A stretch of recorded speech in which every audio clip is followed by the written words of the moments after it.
మనము భోజనం చేసేటప్పుడు ప్రార్థించే వేదమంత్రం ఉంది. అదేంటంటే ఓం అన్నపతే అన్నస్య నో దేహ్య నమీ వశ్య శుష్మిణ ప్రప్రదాతారం తార్ష ఊర్జన్నో దేహి దిపదే చతుష్పదే.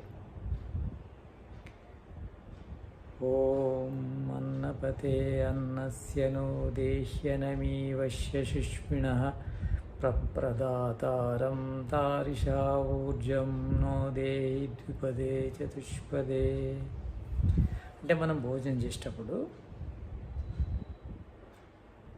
ఆచమనం చేసి మన యొక్క పల్లెకు కంచం చుట్టూ జలాన్ని చల్లుకొని 3 సార్లు ఆచమనం చేసి భోజనం చేయాలి.